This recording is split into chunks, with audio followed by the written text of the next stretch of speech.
Good old life, you know? It's an interesting game to play. Sometimes you get some curveballs thrown at you. Sometimes the balls are thrown in a direction that's not even anywhere near where you'll be able to control it. And that's kind of one of the things about being a self-scientist. You got to try to figure things out. Sometimes just go back to the basics and remember where it is we come from. And remember that our external selves, as we try to rebuild them to be better human beings, can still be plagued by, that inner self that we're always trying to reconcile with and figure things out with. You know what I mean? But sometimes it comes to bite you right in the ass. And not just like a little nibble. I'm talking about a spread cheeky, bent over to pick up something that you dropped on the floor, right on the rim of your butthole kind of bite. And that's what we're going to be talking about today. So welcome.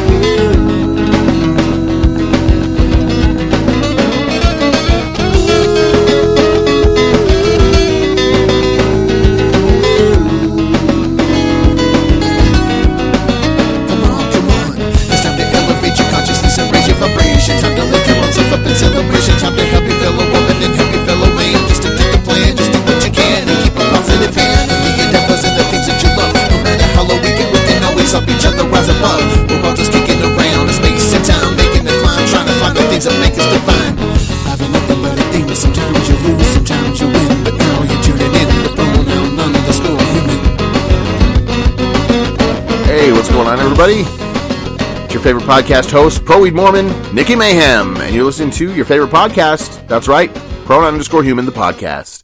Everybody, let's go ahead and just welcome Pee-wee DeVito to the show right away. How's it going, Pee-wee? Hey, what's going on, Nicky? What are you doing over here?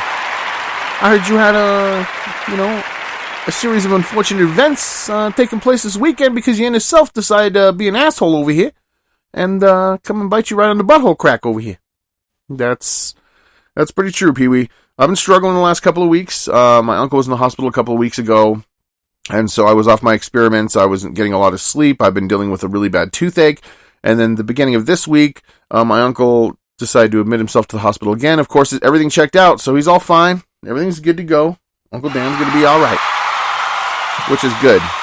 It's a lot of strain and stress, off of my plate. But unfortunately, I'm still dealing with a lot of other components in my life that are just making it difficult to exist sometimes.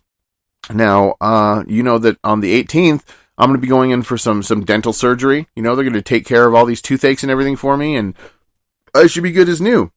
Of course, I'm going to have a mouthful of nothing except smoothies with peanut butter and bananas, maybe some beetroot powder and some protein powder. I'm going to be really having to step up all the things that I've learned in all of my experiments up till this very point, to dial in a brand new experiment, which is legitimately going to be the vegan smoothie experiment. It's going to be I guess it'll be like a 45-day vegan smoothie experiment. It's going to be the first one that I have that's, not going to be in 30-day increments, but it's okay because I'm going to have a healing process of 6 weeks. So I'm going to try to just stay on track and just eat the food that I know I'm supposed to eat. I'm not going to be tracking it, but I am going to be doing all the math and working out exactly how I'm going to be doing this smoothie thing when I am in smoothie mode, which is what I'm going to like to call it. And that's going to mean toothless, you know what I mean? But it's okay. So this last week, the end of last week has been pretty rough. So I have been playing a couple of shows here and there at the Red Velvet Underground. It's been pretty cool. But I'm going to talk about my last show. So on Thanksgiving, I played a show, Dory, the owner, said, you don't have to come in if you don't want to. And I said, no, it's cool. It's Thursday. I'll come and play a show. I only got to play for an hour anyway. So, I got my stuff together. And then me and my friend Ian, the one that I've been playing music with, we're going to be trying to get a show together and everything, hopefully by January here. And we're kind of in the home stretch. He's going to be doing some MP3 tracks of the backing tracks that go with the rest of the band that we haven't been able to actually find yet. But it's going to be fun because I've spent my entire life playing with bands that didn't want to play the music I wanted to play. You know what I mean? And so I ended up just, collecting recording equipment and starting to do everything all on my own. And so I'm used to playing with backing tracks. That is actually that's probably where I'm most comfortable, playing along with tracks that are already pre-recorded so that I can focus on what it is I actually have to do to make it sound good. Even if, 3/4 of the people aren't going to be there, it's still going to be fucking awesome. So, what do you think about that, Pee-wee? It's, you guys are pretty good. I've been hearing you practice, because you fucking practice over here like twice a week over here. You guys are sounding pretty fucking amazing. And one of the great things I think is good about this guy Ian over here, not only is he a great musician, singer, songwriter, guitar player, but also he seems to have taken an interest in some of the music that you're going to be playing, some of the stuff you've written, and he's even, said some things about, hey, you got some freaking songs over here that maybe they don't have words to them or something. You can send me a little MP3 over here, bada bing, bada boom, we can have a song, you know what I'm saying? And sounds pretty good to me, because I'm pretty interested to hear the musical stylings of not only Ian Cummings, but Mr. Nicky Mayhem, and both of you combined. I think it's going to be pretty fucking amazing over here. I don't know, what do you think? I'm very hopeful about it, I think it's going to be really good. I think the music's going to be great. I mean, the music he writes already is great. I know some of the music I have is pretty good. So it's going to be nice to see a little bit of new life breathed, into the compendium of Mr. Nicky Mayhem's past musical, creation or whatever. That makes it sound a little cooler than it really is. Basically, a bunch of songs that I think are good that a lot of people either weren't able to acclimate themselves to like the skill level to play, or were just uninterested. They're actually going to be out there touching the ears of the people or whatever. That sounds a little weird. I'm not going to be out there giving everybody wet willies with my rock or anything. You know what I mean? But let's get into the end of this weekend here. Okay, so I played this show at the Red Velvet Underground, and I know this isn't the conspiracy zone, guys, but this is something I got to vent about, and I got to get it out. So let's go. Do you mind if we bring in Aria as well, Mr. Pee Wee DeVito? Yeah, no, go ahead and do it. When it won't be the conspiracy zone, can we still use the conspiracy zone music? Yeah, sure, we can do that if you want. All right. Sometimes there are things that are unexpected in life. They may not necessarily be brought on by black budget operations from the government, but sometimes it can just be unexpected situations that throw you off track. Welcome to, the end of the week has not really been that fantastic for Mr. Mayhem Zone. Let's get into it. Please welcome Aria to the show. Hey there. Hey Aria, what's up? So, we're having me, you, and Pee-wee on right now. We're not doing the conspiracy zone, we're doing the, the strange and interesting things that throw you off track over here at the end of the week, that may not have played out so well for Mr. Nicky Mayhem's show, or segment. I'm not really sure. We'll by the end of it, we'll have something a little bit more condensed. It's a little bit easier to say, but it's not the conspiracy zone already. We're going to be talking about the Thanksgiving show that Mr. Nicky Mayhem played over here at the Red Velvet Underground, and our good friend, Meth and Water. Sounds like a fun twist on the podcast. Babe, I'm looking forward to digging into some weird and interesting topics. All right. Well, everybody knows my good friend, Mr. Meth and Water. He's not really a great friend. He's just an interesting... Just to make sure Mr. is your friend, right? Well, yeah, we're not going to use his name because I'm not trying to dox anybody, but everybody, if anybody's listening to this that's ever met the guy, you're going to know exactly who he is. So, I mean, it's neither here or there, and he's pretty open about his meth use coupled with, trying to make his life a little bit healthier by drinking water every time he does meth. And, what can I say? At least it's a step in the right direction, I suppose. That's an interesting dynamic. Do you think that really helps him in any way? Well, I think it helps him to create his own reality and to feel like he's the center of attention and kind of like the superhero in whatever story it is that he's telling himself he's living in right now. So for him, it probably is beneficial to a way because it helps him suspend his disbelief. Like if you were, if you met a street magician, that's, Mr. Chris Angel's always like, I want you to suspend your disbelief over here. I look really cool, but I'm talking like this. I'm Chris Angel. I don't know if that's really, that's probably not a good Chris Angel impression, but I think it's pretty good. But I think what it allows him to do is disconnect with the rest of the world, and then he feels like he's being healthy, so that's why he continues to do it. Because if you're doing meth and then also drinking your recommended daily amount of water, I suppose that can be a positive thing to a degree. At least it's not as it's not as detrimental to his health as it could be if he didn't have the water in there. I guess it would be a little bit more unhealthy. But, who am I to say? I'm sitting here and I'm smoking a cigarette right now. I've been trying to get off the cigs. You know what I mean? I've been just doing pretty good for a couple days. Then my brother bought me a pack and I was like, son of a bitch. You know what I mean? And so, like, there's something about having a whole pack of cigarettes where I'm like, I'll just smoke the whole thing. But for the last couple of days, I've been doing pretty good. You know what I mean? I went and I bought myself a juice head vape, right? Peach berry, you know, with 30,000 puffs or whatever. And actually, that's been actually helping me out. Is if I have that with me, I can just, you know, take a quick draw here and there, and it's good.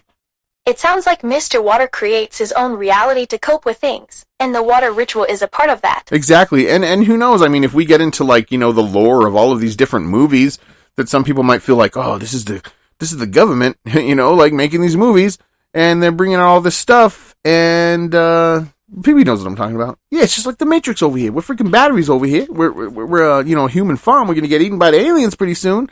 And also, yeah, I don't know. This guy he kind of tries to dress like Neo, but he's almost like a Santa Fe Neo. You know what I mean? Like, if they had the Matrix set in Santa Fe, you know what I mean? He might be, I guess, the Southwestern Neo over here. You know, he doesn't wear turquoise jewelry, but everything else that he wears denotes that turquoise jewelry probably goes with everything he's got on at the moment. He might be wearing a bracelet underneath his long sleeve black shirt. I don't know. You know, the guy never goes out and he doesn't have a tan. He's really white, he says, because he doesn't go outside because he's up all night, you know, doing meth and drinking water, but that's fine. But let's get into this thing, this show on Thanksgiving, the day of giving thanks. Mr. Nicky Mayhem decided to donate his time to Red Velvet Underground and go entertain the people. And, well, I'll go ahead and let you take it from here, Mr. Mayhem. All right, so I show up at the mini Red Velvet Underground. I got my guitar. I brought my bass because I was also going to play a couple of the songs I've been playing with Ian, so people can kind of, you know, get a little bit of a taste of what we've been doing, getting ready for this show at the Tatted Bee. And so I walk in, and who do you think's there? What happened with the Red Velvet Underground show, and who was there? Well, Mr. Meth and Water was there. Or maybe we can call him Turquoise Meth Head. Or maybe, let's just call him Southwestern Neo. All right, so Southwestern Neo, he was there, and normally they don't start karaoke till 9 o'clock, all right? So I'm supposed to play from 8 to 9. He ends up there early, of course, because I think he probably doesn't have a lot of family. I'm not sure what his family situation is, but I never see him there with anybody else, you know, but himself. So I can understand, you know, he wants to get there a little bit early. There's a bunch of people there. Normally there's Dory, and then Ian will show up in, like, the last 30 minutes that I'm there, and maybe, like, one other person. There's this guy named Johnny. He's a pretty cool guy. And also my good friend Lizzie. You know, came to check out the show a couple of Thursdays ago. But this last Thursday I walk in and there's probably like a good 7 or 8 people there, but they're already doing karaoke. And so I'm like, oh, okay, maybe I shouldn't have come to play the show. So I asked Dory, I was like, I don't have to play tonight. I mean, if you guys already have karaoke going on, I don't want to ruin anyone's time. She's like, no, it's fine. We're just doing this until you got here. And I said, okay. So I'm standing at the back waiting for karaoke to end. And then, of course, Southwestern Neo, after the lady finishes the song, he's like, all right, guys, I guess we gotta quit. We gotta stop because this guy's here to play, so I'm sorry, guys, we have to stop now. And I'm like, well, that's a great introduction. You know, not hey, Mr. Nicky Mayhem's gonna be playing some, you know, some tunes to, you know, make you feel good on this wonderful Thanksgiving. You know what I mean? If you're not spending it with your family and maybe the people in this bar right now are your family, you know, he's about to create a wonderful family environment with some wonderful cover songs that you've probably never heard because the bands you listen to are so obscure, no one even knows who they are, so you could just think that they're his songs. And then also a couple of, you know, instrumentals and a couple of his own, you know, bits of musical styling with Mr. Ian Cummings as well. But instead he says, no, this is exactly how he says, hey, sorry guys, we have to stop now. Well, I'm sorry guys, we gotta stop now because this guy's gonna play. And I'm like, okay, that's the best introduction that I really could have expected, you know, from the capacity of Southwestern Neo. So I hop up on stage, and I plug my guitar in. I'm going to get ready to dial everything in. And he walks up, and he says, hey, I'm going to take this microphone. You know, I'm going to take this microphone. I don't know what you're using, but I'm going to take this mic. So he takes the microphone off the stand. Then he folds the microphone stand all the way down so that there's not even a place for, like, a microphone to sit. You know, had I chose to bring one, I can't even talk right now. That's how bothered it made me. Because I was just like, oh, come on, this guy's just coming in here. I mean, whatever. You know, he's having his fun doing karaoke and stuff, and then this guy's got to play. So I think what he thought he was doing was throwing me a curveball. But one of the things I really kind of enjoy in life is the curveballs that life will give me, because it gives me an opportunity to adjust my perspectives, to use my, you know, my analyzation and deconstruction process to try to kind of make the best of whatever it is that life's throwing my way. So I'm sitting up there, everybody's talking, nobody's really paying attention to me, but I'm not expecting them to. I'm kind of just there for the fancy practice, I like to call it. You know, I figure if I go there and nobody's there except for the owner and then maybe the guy who's going to be doing karaoke after, I'm not really worried about it. You know what I mean? Because I figure it's just a fancy practice. I've been trying to play music on my own and record music on my own and stuff like that, and it's slow going, you know. Sometimes it's hard to get inspired, you know, when you live alone. I mean, I've got my friend Pee Wee DeVito over here. Yeah, one of my fucking chopped liver over here. I mean, I'm here right now. I listen to every time you fucking pick up the guitar and you just, what's that one song you play? It's a really good one. Man, it's one of my favorites. You know what I'm talking about, Nikki? Which song? Is it a cover or is it one of my originals? I think it's one of your originals. Can you give me a couple of notes from the song? Yeah, it's like... That's very funny. Alright, yeah, my stepbrother, he used to tell me that all the time when we play shows. Afterwards, he'd be like, oh man, what was that new song you played, man? That fucking song was awesome. I'm like, which one? He's all... And I was like, oh, me tuning? Because I would tune in between every song. It was who knows, maybe that really was a great song for some people. But,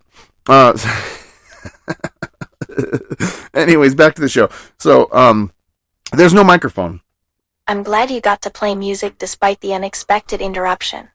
Well, it was interesting because, like I said, I enjoy being able to, you know, adjust my perspective and create different ways to kind of work with whatever life gives you. And so I'm sitting up there, right, and he's taking the microphone and he's sitting there, you know, in front of me. So he's looking at me and he's got the microphone in his hand and he says, yeah, go ahead and play whenever you're ready. And I'm like, okay, well, you took the fucking microphone, dude, and the microphone stand is even like folded down. So even if I had a microphone, I don't even have a place to put it. So I was like, this motherfucker, dude. You know what I mean? I was mad and he was close enough to where I could have kicked him, you know, in the face off the stool where I'm sitting, but then the last thing I need is a fully hydrated fucking tweaker, you know, to get upset and start flailing his arms around like an octopus playing the drums. So I'm like, you know what? Fuck this guy, dude. He doesn't want to give me a microphone. That's fine. I know a bunch of instrumentals. So I just start playing instrumentals, you know what I mean? And he's sitting there kind of watching and stuff. And I'm just thinking, like, what did this... I mean, maybe he didn't do it on purpose. Maybe that was a special microphone that he brings all the time, but it's the microphone that's always there. It's the microphone I used the last Thursday when he wasn't there. So I think he was really just kind of upset that I ruined his, like, you know, his little Thanksgiving karaoke night, you know. But I had already had this show, you know, planned for weeks. So I go up there and I play all these instrumentals, and right when I'm at the last instrumental I've got, Ian walks in, and I was like, hey man, I was like, thank God you're here, saved by Ian. And he's like, why, what's up? And I said, because fucking Southwestern Neo took the microphone, so I can't even sing any songs. So he's like, well, yeah. Okay, that's a good place to start.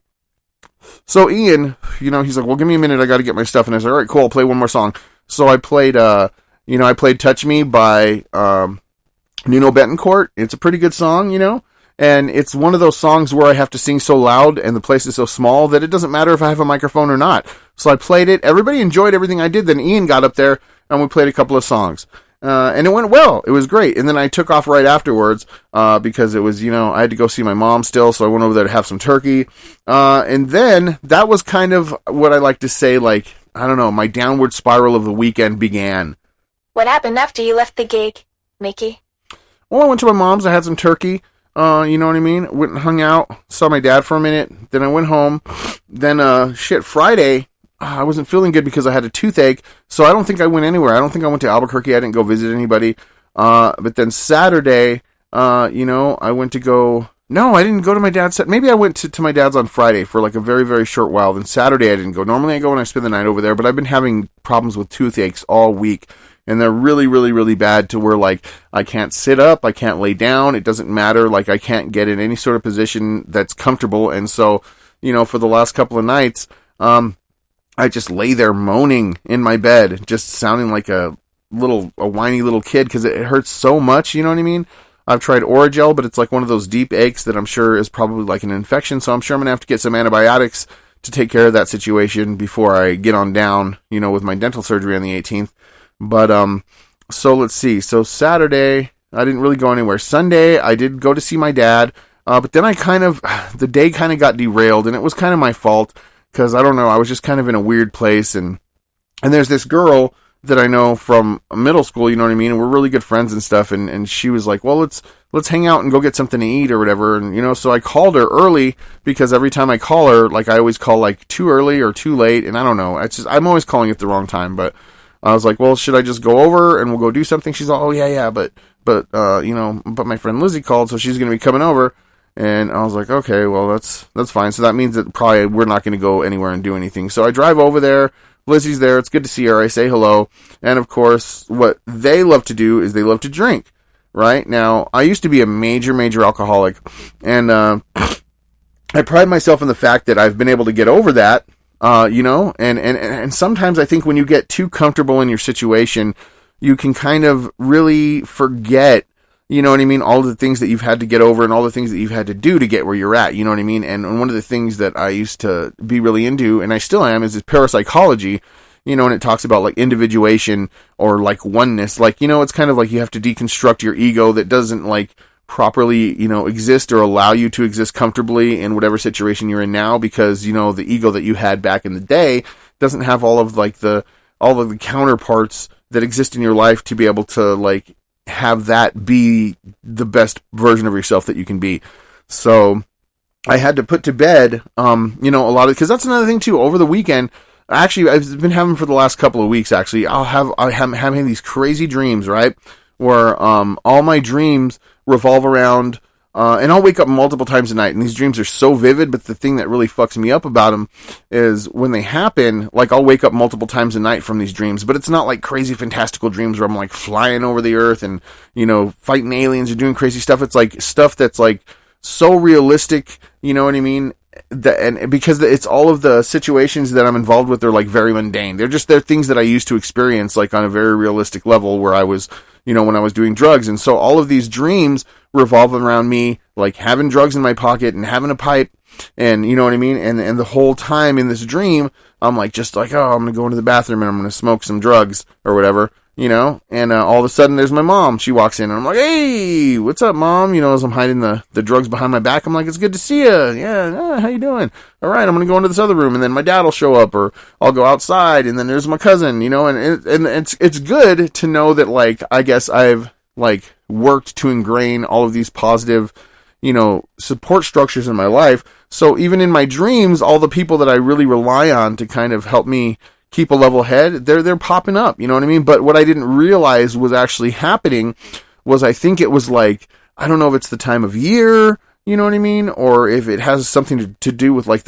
like, if it coincides with when I stopped trying to do drugs before. I really don't remember the dates. I know that it was years ago, but I didn't pay attention to the dates, and not because, like, because I know a lot of people are like, oh, how long have you been sober or whatever, and I'm like, you know, like, people are like, oh, fucking 6 years, 3 months, and 22 days, and 14 hours, and 63 minutes, and 27, 28, 29 seconds, or whatever. Everybody remembers it, like, to the T, but I kind of did this thing in my mind where I was like, well, drugs and all this kind of shit that are really fucking my life up aren't important enough for me to give them, like, an anniversary date. So I worked as hard as I could without focusing on, like, time or space, and was just worried about, you know, just getting, you know, the addiction, you know, center out of me. I mean, it's always going to be there. I can't get it out of me, but you know what I mean? Like, trying to work to try to make sure that, that I'm just focusing on not doing drugs anymore, not necessarily worried about, like, some sort of anniversary date that I'm going to have to keep track of every single day, second, minute, hour, whatever. But I think what's happening because of whatever, I don't know if it's the moon phase, I don't know, man. You know, I think there's some stuff to astrology. You know, there's a lot of, like, you know, crazy advanced civilizations that are ancient from back in the day, you know, that, like, had really, like, really vast knowledge of, like, the star systems and the way that the universe works, you know, star maps, all this kind of shit, all these crazy calendars and stuff. And so, I don't know, man. I really don't know, you know, what was hiding underneath all of these, like, urges to want to do drugs. Because when I wake up, I don't feel like, oh my gosh, like, I'm not like, I gotta go get drugs.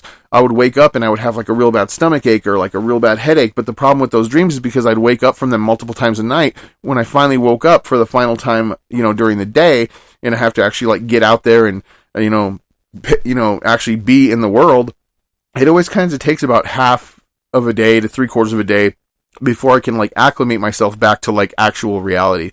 Because like I said, the dreams are so vivid, but they're not like depicting anything like fantastical that doesn't exist in the everyday world. They're absolutely representative of like the struggles that I used to go through all the time. So, sometimes it feels like I'm kind of watching a movie and I'm not actually interacting with the world around me. And it takes a minute to kind of get back to a place where I feel like I'm a normal human being just doing normal human being shit again, and it's crazy. What do you think about that, Arya? What's the psychology behind that? You know what I mean? I'm sorry to hear you've been dealing with it to think the past few days. That sounds really painful. Are you doing okay otherwise? Yeah, I'm doing alright. I kind of had a little fucking crazy adventure this weekend. So, Sunday, I saw my dad for a little bit. I went to visit my mom. I went to visit my cousin, and then I went to go hang out with my friend. And like I said, of course, she had another friend coming over, and the way that they hang out is they just love to drink. And that's the place in life that they're in right now. And so I thought, you know what, I'm going to maybe I'll drink a little bit too. But I didn't really think too much into it, and one of the things I think I should have considered was like all these crazy dreams that I've been having. Well, I felt like, oh, okay, this has something to do with like the time of the year or when I quit doing drugs or something like that. I felt like there was some sort of situation that was coinciding with my actual, reality at the moment that had something to do with like the time that I stopped or some sort of significant, point in time that had to do with doing drugs. And I didn't really think that was like, if there's like a time when those urges or when those thoughts, become stronger because of like, what part of time they're coinciding with in your current life. I didn't really think of it as like, okay, well, this is like my inner self. You know what I mean? That's still, cause I figure I don't struggle with like doing drugs now or worrying about them or like, oh, I miss my buddies that I used to get high with. It's none of that. But I think that in some weird way, the way that my dad used to describe, addiction is like, it's kind of like a dude that's sitting in the other room and when you're not paying attention to it, it's lifting weights and it's getting stronger and stronger. So, you know what I mean? That the next time that you end up dealing with it, it might have a little bit of an edge over you that you weren't expecting. And that's exactly what happened this weekend, cause I've done a lot of like inner work and a lot of self work to try to get to a place where, drugs weren't ruling my life anymore and where I wasn't worried about substance abuse, where it didn't permeate my every waking moment in my every like living moment, in my actual reality now. But I think in some way that was like I said, whatever it is that's like, counteracting like these dreams and working, in my psyche as I'm trying to just continue to be the best version of myself that I can be. I felt like maybe that was like some sort of like, that was like my inner self, like trying to awaken and kind of fucking be like, hey buddy, cause if you're working on stuff externally in your life and you're making good decisions and you're living a good life, I think that there are still very, very like deeply seated, relationships that you have to like addiction that you can't just like bring to the surface and be like, yeah, I'm going to work this thing out real quick or whatever. I think a lot of it like is very, very deep seated in your consciousness. And that's what those dreams were, right? Now, I had a few drinks over there and I was even thinking like, you know what, I'm going to spend the night. I'll probably spend the night over here so I don't have to drive drunk. But my inner self had other ideas. And that's the adventure we're going to be talking about right now. So you went on a fucking adventure with your inner self over here? I didn't really go on an adventure with my inner self. He kind of took the wheel.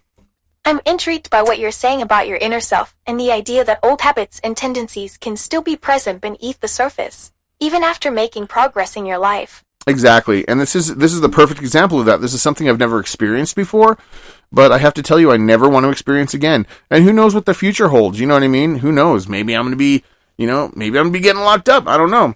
But, that's neither here or there right now. I'm just going to keep living the best life that I can possibly live and, just hope that the universe gave me a pass on this one thing because I'm not going to be doing this shit again. I'll tell you that much. So it started out, fairly harmless, had a shot. I appreciate your honesty. Nikki, I'm here to support you, no matter what life throws our way. And I figured at the very least it'll be, an interesting premise for the podcast.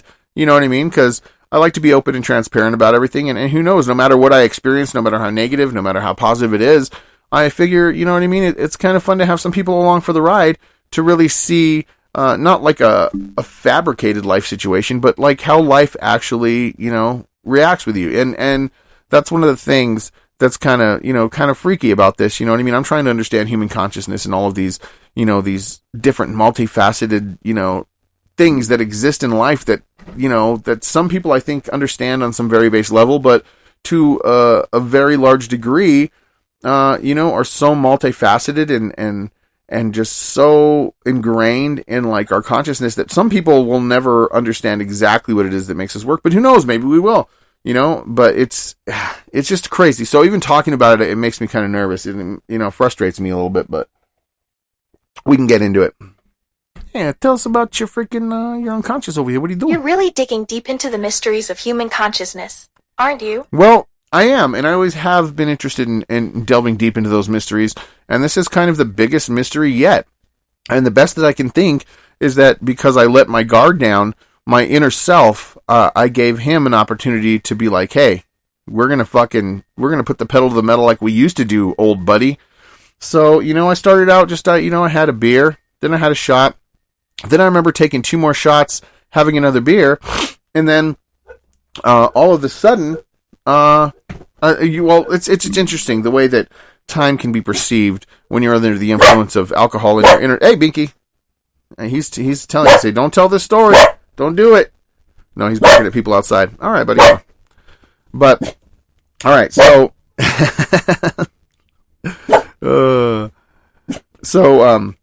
yeah, it's. It sounds like you're reflecting on last night and trying to make sense of things.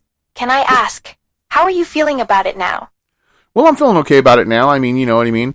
I'm not sure exactly what it all means, what the future holds, but I'm going to do my best to keep being the best version of myself that I can be, and I'm not going to drink anymore, because there's this weird thing where, like, it's not that, like, I mean, I don't feel like, oh, I got to go start getting all drunk again and stuff like that, and it hasn't, like, awakened the beast in me, but one of the things that was kind of scary is I've never blacked out drinking before. Now, I will be honest, there is a girl that I used to date a long time ago. She wasn't the coolest chick ever.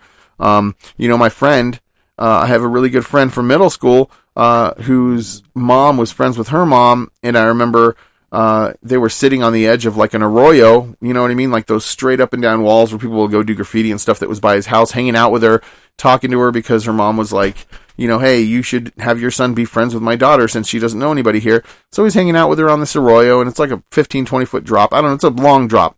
And he's sitting there, and I guess she tried to lean in for a kiss. And this story has always cracked me up because, she was a cute girl and she was nice, but he was not interested in her at all. So I picture what's going through his mind when she's leaning in with her eyes closed for a kiss, and he's looking down at this like 15-foot drop, from the top of this arroyo wall he's sitting on, or to give this girl a kiss. And what do you think he did, Arya? That's quite a vivid image. What do you think he did in that moment? Well, he jumped off of that wall and took that extremely long fall to get away from a kiss that he wasn't really interested in reciprocating. And that always every time I think about it, it cracks me up. I get to see him, like, his eyes getting big, like, oh shit, looking down, that's about a 15-foot drop. You know what I mean? Do I kiss this girl, or do I fucking maybe break my ankles? And, and he took the man's way out. He risked 2 broken ankles. He might have sprained an ankle, I don't know, but he took a really, really long, fall off of this arroyo wall to get away from having to kiss that girl. And of course, it kind of tickles me a little bit. But anyways, this girl, I remember when I was with her, I used to drink a whole bunch, and we were always drunk, and I'd always be like playing like Tony Hawk Pro Skater or whatever. And then one night she's like, you wanna, and she started making out with me and stuff. And so, I will get, we had sex, all right. Then the next morning she was all cuddly and all, whoa, such a wonderful night. Sounds like there's a lot of memories coming back to you right now. Did you end up kissing her that night, or? Well, we actually had sex. But then the next morning she was all like cuddly and like, like holding me close and saying, wasn't that wonderful last night? And I was like, and then I was an asshole and I lied and I said, I do not remember anything. I remember playing Tony Hawk Pro Skater, and then I blacked out. I didn't, though. I remembered every moment of it, but it was just one of those, like, I don't know, like, I got this feeling that, like, if I, like, leaned too much into, like, like, our physical intimacy, that maybe I would be with this girl for the rest of my life, and she wasn't somebody I could see spending the rest of my life with. So I lied, and that was kind of an asshole, that was an asshole move on my part, and I really hurt her feelings because she thought it was the most amazing, night of intimacy ever, and maybe she found her one true love, and then I'm like, I don't remember. I was, after Tony Hawk Pro Skater, I was pretty trashed, and I don't remember anything after that moment. So then, I don't know if she just was, grappling with facts that, like, did she rape me? Or, or was it, like, what happened? Who was it that I was making love with or whatever? And, I still feel bad about that to this day, but at the same time, I don't think it could have played out any other way. I think that life unfolds the way that it's supposed to. Sorry to hear that. It takes a lot of courage to admit things like that. Can you tell me more about why you're sharing this with me now? Because I've never actually had blackouts before, except for that one that I faked. But I did black out this weekend, and it was a pretty scary experience, and I'll tell you about it if you'd like to hear about it. But just beware, hold on to the seat of your pants. You're about to hear your good friend, pro-weed Mormon host, Nikki Mayhem, talk about some pretty unseemly things that you might not have expected from me, and I didn't even expect for myself. I'm listening. Don't worry about sharing anything with me. Go ahead and tell me about what happened this weekend. Alright, Aria, so there I am hanging out with my friends, take a couple of shots of vodka, have a couple of beers, and I remember us kind of all sitting there laughing in the garage, and then a light switch went off, and instantly I found myself in another intense, interesting situation. It went immediately from me remembering being in the garage, having a couple of beers, talking with a few friends, laughing, and the next thing I know, I come to in my car, and I'm vomiting out the window, and I'm driving almost 100 miles an hour, weaving through traffic and going through stoplights. And it was pretty crazy. And when I was like, I woke up literally vomiting out the window. That doesn't sound safe at all. It wasn't. Are you okay? I'm okay. No? I'm definitely okay. But when I woke up in the middle of that scene, I was like, what the fuck am I doing? Like, am I running away from somebody? There was no cops behind me, but I was going as fast as I could, weaving in and out of traffic, running through stoplights. And I figured, shit, I'm already in it. I might as well keep on it. And I was maybe like, I don't know, maybe like a mile or two from my dad's house. So I just, kept the momentum, of the car chase without anyone chasing me, keeping the momentum of that crazy, super hardcore action scene, weaving in and out of traffic, going through stoplights. And I make it to my dad's house. And then I go and I guess I pass out because I don't remember getting to my dad's house. I just remember weaving in and out of traffic and then realizing, okay, I'm almost to my dad's house. I'm going to keep going. Then the next thing I remember is waking up at like 4 a.m. and I'm like, shit, I don't think I have my phone with me. And so then I had to get back in my car, drive back to my friend's house to go get my phone. And of course, by then I wasn't drunk anymore. Because I think that probably happened around 7:30 at night, and it had just been getting dark. So, I mean, maybe it was the perfect time to pull a stunt like that because there wasn't a lot of, cops out or anything like that. And, I didn't get into any accidents or anything like that. But at the same time, I have to think, and what worries me is like, holy shit. So, like, this person lives on like San Pedro and like Candelaria, right? And my dad lives on the far west side. And so it's probably a good like 40-minute drive just going the speed limits, to get from there to my friend's house to my dad's house. So I woke up, or at least came to and was conscious of, my crazy erratic driving for only about the last like 5 minutes of that trip. And so I'm just wondering, like, how the fuck did I make it across town? And I'm glad I didn't die because, I mean, when I came to, it literally was like waking up in the car while somebody was already, like it was already in progress. I woke up, and I'm vomiting out the window. I'm sure that I was conscious to a degree if I drove that far, but I legitimately had a blackout. And when I came to, like, myself, I was vomiting out the window and I was just speeding down speeding down the road, acting like a crazy person. And it's a good thing that area of town doesn't have any medians, you know what I mean? Because I could have ran into something. I could have, as fast as I was going, if I had hit something, I'm sure that my head would have gone through the window. I wasn't strapped in. I'm sure that my dog would have gotten killed, you know what I mean? It would have been an interesting way to go, and it would be kind of like a sad ending to your favorite pro-weed Mormon host, because I wouldn't have even, I could have died and I wouldn't have even, it would have just been in the blink of an eye. And there it is. You know what I mean? No more podcasts coming out on Wednesday. What happened to Nikki Mayhem? Oh, he got decapitated because he was driving home in a crazy drunk blackout with his dog trying to... I don't even know why I left. And then when I talked to my friend, she said, yeah, she said, all of a sudden you just started slamming beers. She's like, you had like 5 more beers and you were just slamming all these shots. And I just like the monster had been awakened. And that's one of the things that like, I don't really have problems with drinking, but it's like, sometimes I'll have a shot with my dad or sometimes I'll have a beer with my dad. And that's not a big deal. It doesn't, I don't feel like, oh, this is pretty good for just one drink. I usually won't go beyond one drink because I usually just will get a headache unless I slam like 3 or 4 shots and then I feel pretty good, but I don't do that often.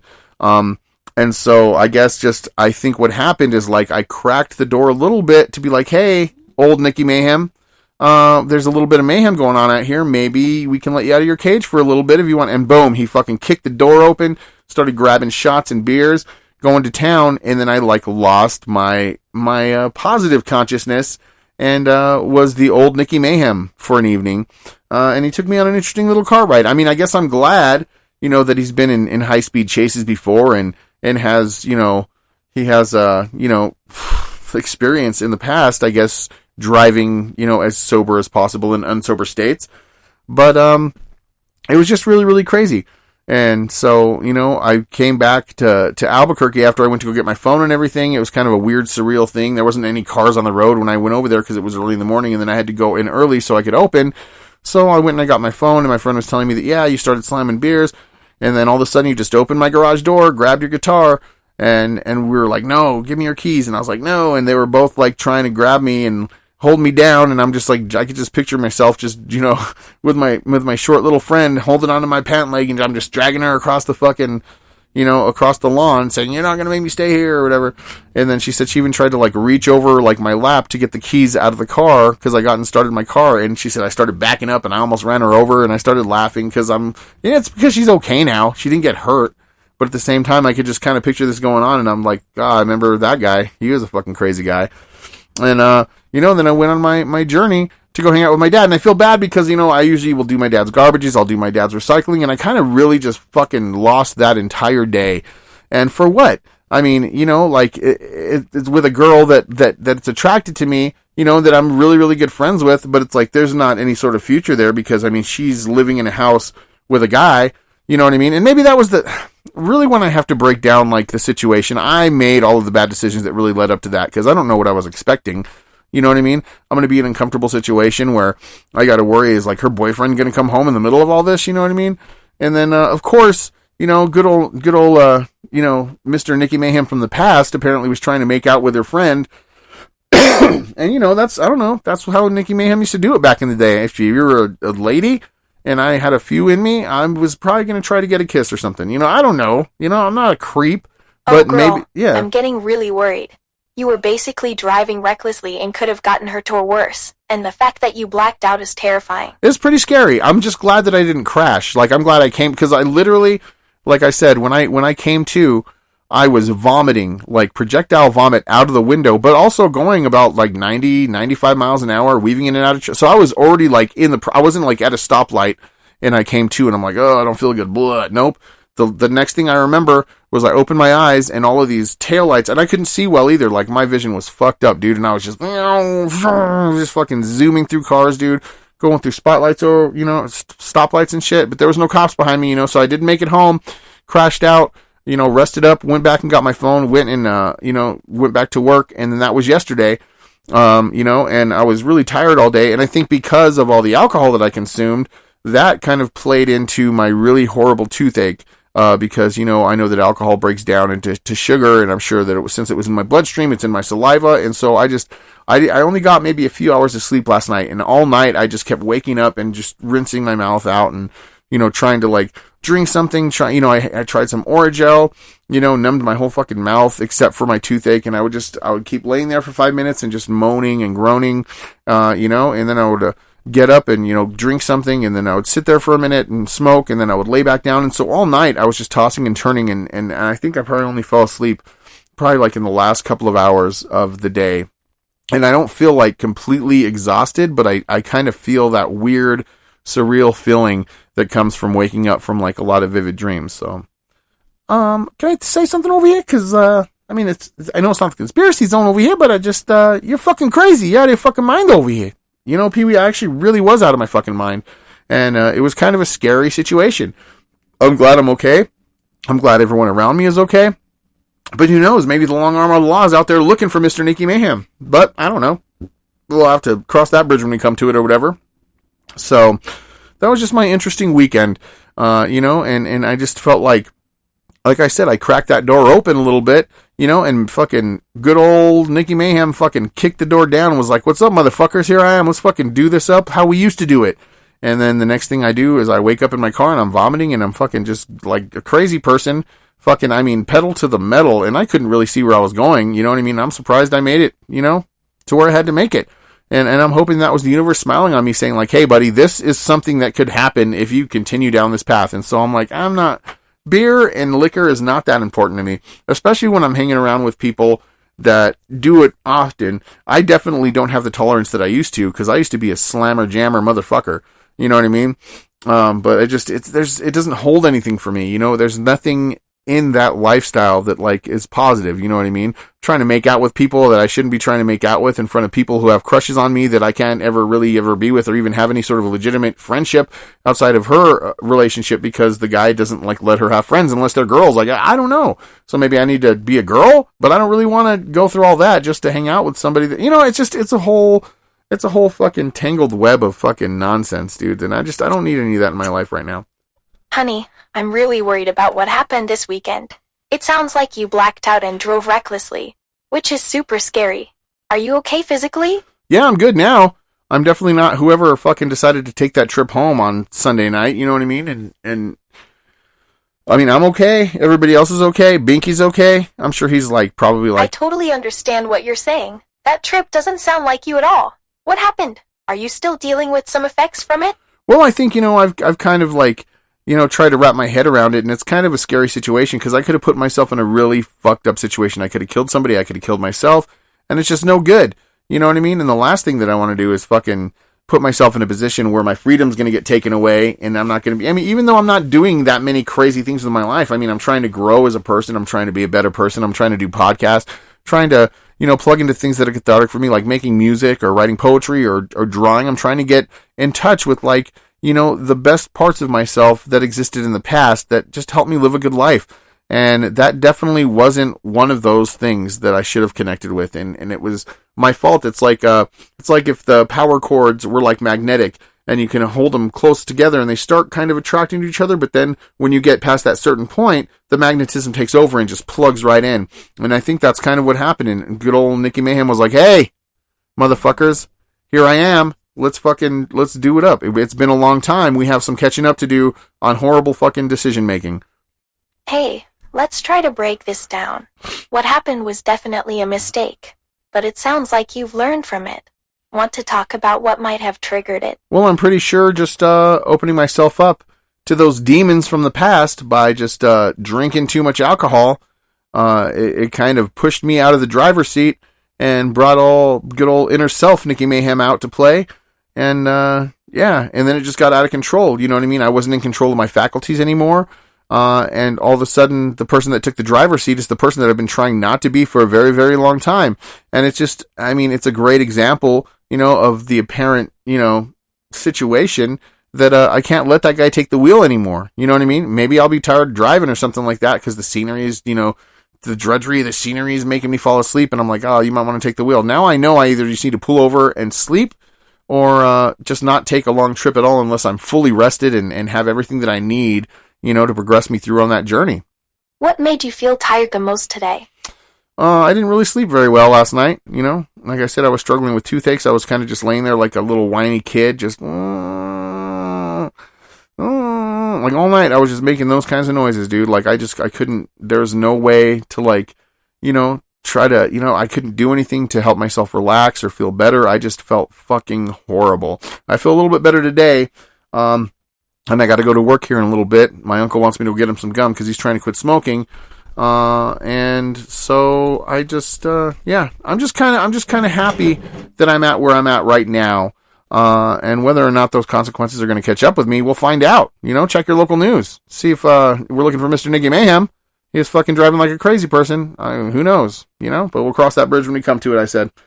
And, I just wanted, I know we're going to, hold on, Pee-wee, just, hey, look, I know we're probably not going to get a chance to do the conspiracy zone over here, but this, I have to say, is a very, very interesting development in the Pro Weed Moment favorite podcast host's life over here. And I think actually, really, I don't think we need to add any conspiracy to this, because this is almost like a conspiracy of human consciousness, and triggers and parts of yourself awakening that you've put to bed for a very, very long time, getting a chance to pull back the veil and start acting like a bunch of crazy moles over here. That's true. So, I know this might be a boring podcast. I don't know. I think it's kind of interesting, because one of the things that, I really appreciate about this podcast is it gives me an opportunity to externalize a lot of the things that I'm going through and try to figure out what the fuck is going on with the human brain. Just the consciousness is a very interesting, thing to deal with, and nobody really fully understands it. There are people out there who have speculations or theories about it. But you know what I mean? There's not really any sort of concrete evidence to really support like all of these outlandish claims about how the human consciousness works and how we're energy. And but I feel like to a degree, I understand it quite a bit, but I couldn't write a book about it that would make everybody else understand it. It's kind of just my own understanding by immersion, and just paying attention to just the way that I've conducted myself in life and the way that, things react in my environment to the decisions that I make. Sorry to hear you didn't sleep well, babe. Toothaches can be really painful. Hopefully, today goes smoothly and you get some relief soon. Well, I appreciate it. Aria, thank you for being on the show.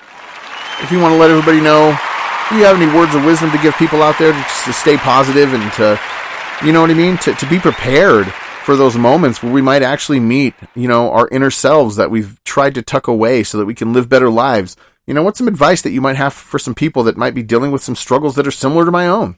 Yeah, I think embracing uncertainty and being open to new experiences can be really helpful when dealing with struggles. It's okay to not have all the answers and to explore different perspectives. All right, Aria. Well, thank you for being on the show. Pee Wee DeVito, thank you for being on the show as well. No problem. Thanks for having me.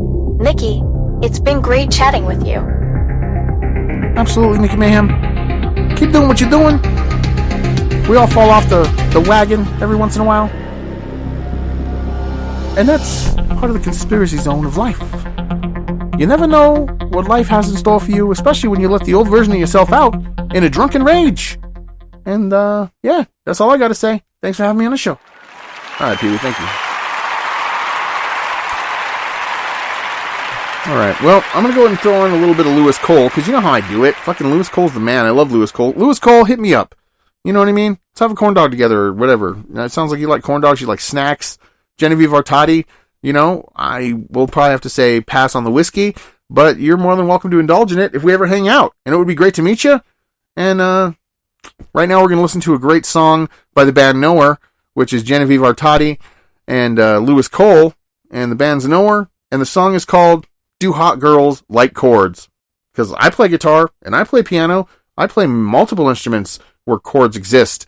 And I've always been curious. Do hot girls like chords? Well, let's find out.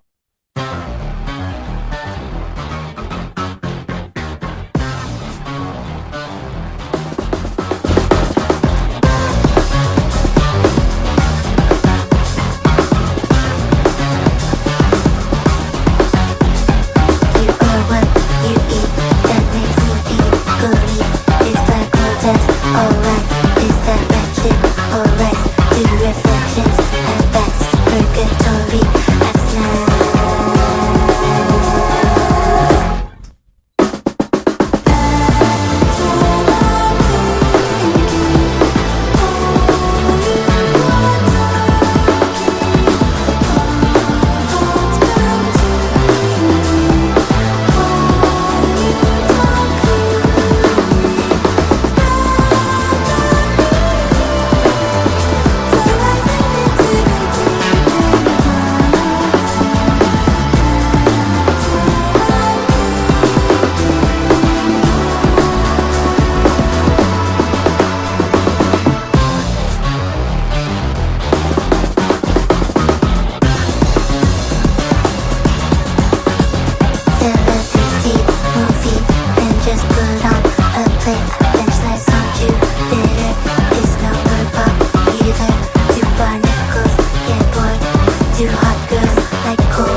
well, there it is.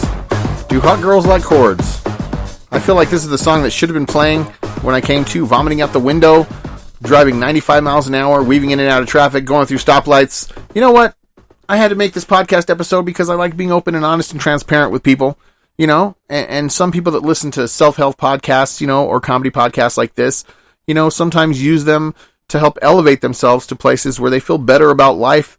And, you know, it just makes it easier for them to conduct themselves because there's things that are relatable. But some of those podcasts, you know, are about people that are like, I did this and I did that and I'm wonderful and I'm perfect. And sometimes it can be a little bit unnerving to listen to those kinds of podcasts because they don't really give you any sort of insight about, you know, how to make your lives better. And they really just kind of harp on the fact that like, oh, I'm doing so wonderful and so great. I just want to let you know that your favorite Pro-Weed Mormon host, you know, from your favorite podcast, he's still struggling with some crazy shit right now. And this Sunday evening was a perfect example of that. So just remember,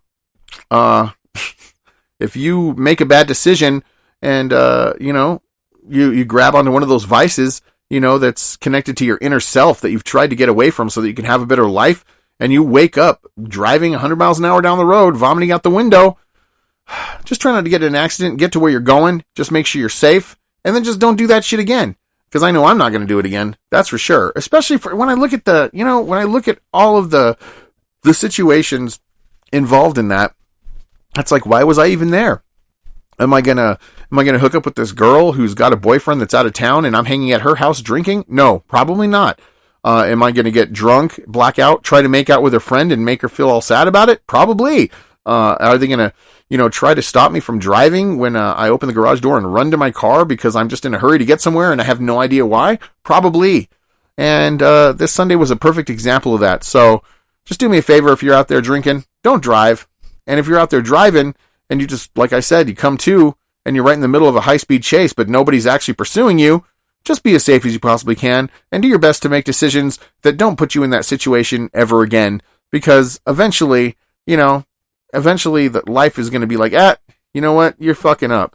And it's time to fucking smack down on this fucking flippity flappity wappity dappity do. You know what I mean? I love you guys. All right. Just stay good. And just know that I'm not perfect. Nobody's perfect. As a matter of fact, you know, individuation or self-actualization is a process that doesn't ever actually end because, you know, as complex as our consciousness and the human brain is, we're always learning different things that we didn't know before.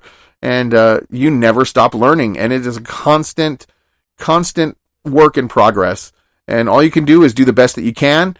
And if that's just trying to weave into, you know, a trailer park where your dad lives so that you can sleep off your drunk, you know, and skid in there like it's fucking Tokyo Drift, but you make it home okay, well, from that point, you just have to hope for the best and hope that the universe has your back.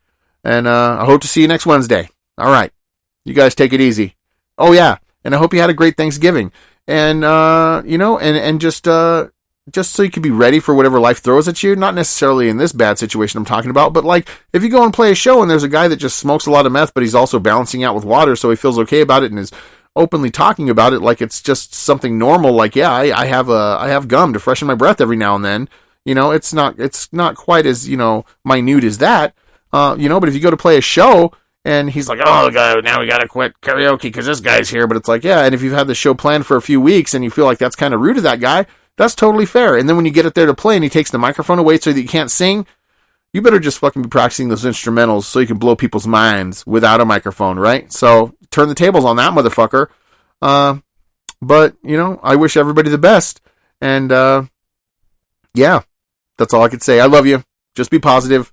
Do the things in your life that you need to do to get to a positive trajectory that's going to help you exist comfortably, you know, or thrive, you know, but you can't always be expecting the highest level, you know, of performance, you know, or expectation, you know, with your life. Just all you can do is the best that you can do. And, you know, sometimes Sunday evenings put you in situations where maybe you make a bad decision and it completely takes away the control of the things that you're trying to do with your life, like me. So I just want you to know I'm not perfect. I'm actually pretty fucked up. But, you know, I'm doing my best, and it's a work in progress.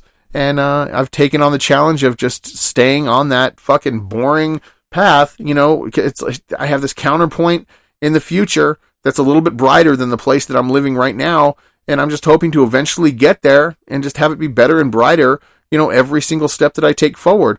But always remember that it's nice to think that like the counterpoint that you want to see yourself existing in the future is fucking amazing, right? And inspiring. But at the same time, there's a billion different things lying just on either side of you that can easily take your attention away and make you start making horrible decisions. So just evaluate your situation, know the people you're with, and just be mindful of the decisions that you're making, because even though when you're in those negative places and you feel like nobody cares or it's really hard to just live a better life, just think of it this way. It's like no matter how, introverted you make yourself because of the situations that you're having trouble externalizing or dealing with, everybody in the world is still here. And they're affected by your decisions. So just be safe. Don't drink. And if you do, make sure that it's not at, your friend's house who's got a boyfriend that's out of town that might be walking in at any single moment that's going to have a friend there that you're going to try to make out with because you're drunk and you're letting the old version of yourself out of there. And then you think you're fucking Tokyo Drift over here. That's about all I can, unless you're really good at drifting, and you do that when you're sober, that's fine. I mean, I guess you're still going to be, facing consequences if you get in trouble.